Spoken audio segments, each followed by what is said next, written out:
आज मेरा एक सवाल है आप लोगों से। बताइएगा क्या ये सही है या गलत है। अगर आप जो शादीशुदा लोग हैं उनकी बात मैं कर रही, अगर आपके पति बाहर कमा रहे हैं और आपको रिलेशंस में जाना होता है, मायके बुआ वहाँ, मतलब रिलेशन तो सबके होते हैं ना, खास खास जो होते हैं उनकी बात मैं कर रही। तो अगर उनके उनके वहाँ कुछ पड़ता है और आपके वहाँ 2-4 बार पड़ा, वो लोग आए और उनके वहाँ कभी पड़ गया, बुआ के घर या दीदी के घर जो भी हो, कुछ पड़ जाता है, तो क्या आपको वहाँ जाने की जिम्मेदारी नहीं बनती? अगर पति बाहर है तो क्या हम अगल बगल के देवर हों या भाई हों, पापा हों, इन लोगों के साथ मायके नहीं जा सकते, अपने रिलेशन में नहीं जा सकते? तो एक ऐसी ही कहानी है कि सारे रिलेशन वाले आते तो हैं लेकिन वो कहीं पे नहीं जा सकती, क्योंकि उसके घर वाले जहाँ पे लेके जाएगा, जहाँ पे उसका पति लेके जाएगा, वो वहाँ पे बस जा सकती है। और पति साल भर बाहर रहेगा और 10-15 दिन के लिए आएगा, तो ऐसे कोई अपना फंक्शन थोड़ी ना रखेगा कि इसका पति घर आ जाएगा तो फिर इसको तब हम अपना कोई फंक्शन रखेंगे। ऐसे तो कोई करता नहीं है। अगर ऐसे होता तो रिश्ते कोई टूटते नहीं, सारे रिश्ते चल जाते। तो यही बात है कि रिलेशन में मुंडन का कार्यक्रम है, पति बाहर है लेकिन हम बाहर किसी और के साथ नहीं जा सकते। ऐसा क्यों, इतनी पाबंदियाँ क्यों हम औरतों पे? ना घर का कोई जाएगा, ना बाहर से कोई जाएगा, ना तुम आओगे, तो रिश्ते कैसे चलेंगे? बस लोग गलतफहमी में जीते हैं कि उनके साथ जाएगी तो ऐसा होगा, लोग ऐसे कहेंगे, वो कहेंगे।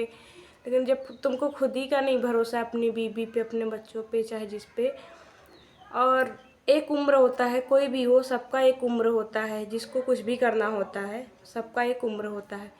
जिसके 4-5 बच्चे हैं वो कौन से वो करेगा? करने वाले करते ही हैं, उनका लक्षण दिख ही जाता है। जिनको जो करना होता है करने को तो बूढ़ी औरतें भी कर लेती हैं। तो फिर अगर घर में अगर कैद करने से सब कुछ अच्छा होता तो सारे मर्द अपनी औरतों को कैद करके ही रखते, कोई बाहर नहीं भेजता। लेकिन लोगों को लगता है कि अरे इनके साथ गई तो कुछ ना कुछ दिक्कत हो जाएगा, उनके साथ गई तो ऐसा हो जाएगा। अगर ऐसा ऐसा नहीं होता। हमेशा दिक्कतें वहाँ पे होती हैं जहाँ पे कैद करके रखा जाता है, कहीं पे घूमने फिरने के लिए रोका जाता है, या फिर रिलेशन में नहीं जाना होता है, किसी मर्द से बोलना नहीं होता है। दिक्कतें वहाँ पे होती हैं। जहाँ पे हर चीज़ की छूट होती है वो औरत कभी गलत हो ही नहीं सकती, क्योंकि उसको इस चीज़ का वो होता है कि हमारे परिवार वाले हमारा मतलब किसी चीज़ में ना रोक रहे हैं ना कुछ बोल रहे हैं, तो फिर हम क्यों ऐसा काम करें कि उनको रोकना और बोलना डांटना पड़े। तो बस एक छोटी सी शक लोग मन में पाल लेते हैं कि ऐसा होगा वैसा होगा, और अपनी बीवी बच्चों का कहीं पे आना जाना बंद कर देते हैं। बेटियों का भी काफ़ी ऐसा कुछ चलता है कि उनको भी लोग कहीं नहीं जाते। लेकिन ये भी तो सत्य है, अगर एक बेटी खराब है तो हम चारों को खराब नहीं कर सकते। तो लोग इसी चक्कर में लोग अपनी बीवी बच्चों को काफ़ी तकलीफ़ें दे देते हैं। पहले तुमने घुमाया, अब जाके अगर कैद कर रहे हो तो फिर वहाँ पे तकलीफ़ तो होगी ना, कि मतलब हर जगह जाके घूम आए हैं और अभी रिलेशंस में जाना है, अभी 4 बच्चे भी हो गए, एक उम्र भी दूसरी उम्र हमारी मतलब एक होता है ना कि एक उम्र होती है लड़की वाली, दूसरी औरत में कन्वर्ट होने का, तीसरा माँ बनने का। तो माँ बन गए, 4 बच्चों के माँ बन गए, तो अब कौन सा वो ख़राब होगा, इमेज ख़राब होगा? और घर में रखने से इमेज ख़राब नहीं होगा? आजकल सबके पास फ़ोन है, सारे रिश्ते तो फ़ोन से ख़राब हो रहे हैं ना। तो घर में कैद रखने से कौन से रिश्ते ख़राब होते हैं? जिसको करना रहेगा, जो घर में कैद है वो नहीं कर सकता, जो बाहर भी नहीं जाता, घर में रह के बस फ़ोन से ही रिश्ते ख़राब नहीं हो रहे हैं। तुम लोग को बस पतियों को ये चीज़ें बस मिल गई, अरे इसको कहीं घूमने फिरने मत दो, इसको शौक करने मत दो, किसी चीज़ का वो छूट मत दो, तो वो अपने आप सुधर जाएगी। ऐसा नहीं होता। अगर ऐसा होता ना तो सब लोग अपने बीवी बच्चों को संभाल लेते, कोई नहीं बिगड़ता।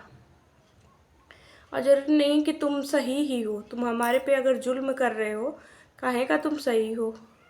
तुम बाहर में रहते हो, हम तुम्हें देखने तो नहीं आ रहे तुम कितने सही हो क्या नहीं हो। दूसरों पे उंगली उठाना गलत नहीं है, लेकिन वहाँ पे साबित किया जाए, देखा जाए कौन सही है कौन गलत है, तब तो। तुमको अपनी बीवी का तो दिख गया, तुम्हारी माँ वही कर रही है, तुम्हारी बहन वही कर रही है, तो तुमको नहीं दिख रहा है।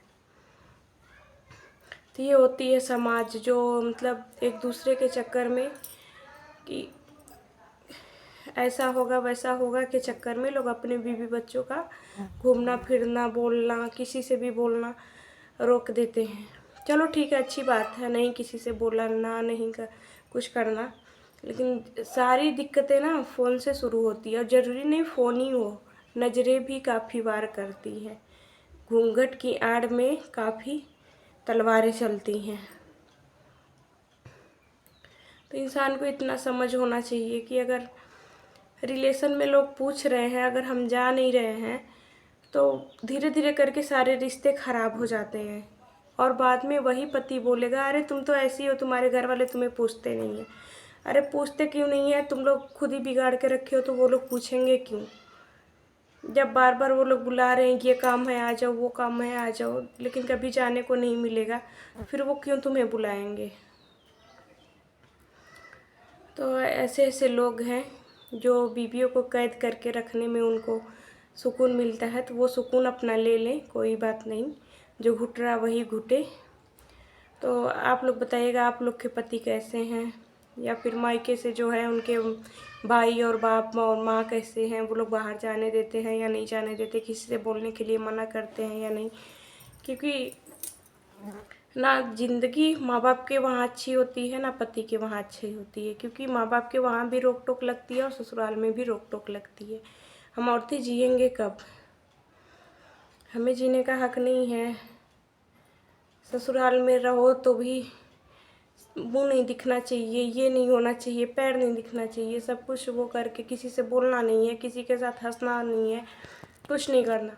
माँ के पास रहो तो माँ बोलती है कि जब शादी हो जाएगा तब ये करना वो करना, अभी हमारे घर से ये सब नहीं चलेगा। क्योंकि उसने तो पहले से ही मान लिया होता है कि हमारी बेटी तो है नहीं, इसको तो दूसरे घर जाना होता है। हमें प्यार का कोई अधिकार नहीं, ना ससुराल से ना मायके से। तो ऐसे कहीं बेटी पढ़ाओ बेटी बचाओ, कहीं ऐसा कुछ भी नहीं होता है। बस एक कहने के लिए एक वो है कि हाँ बेटी बचाओ बेटी पढ़ाओ, कुछ नहीं होता है ऐसा। बेटियां कल भी दबी थीं और आज भी दबी हैं और हमेशा दबी ही रहेंगी। तो आप लोग बताइएगा, आपकी ज़िंदगी कैसी चल रही है, क्या चल रही है? आपके पति लोग क्या करते हैं, रोक टोक या क्या करते क्या नहीं करते? ये थी आज की कहानी। मिलते हैं अगली कहानी में।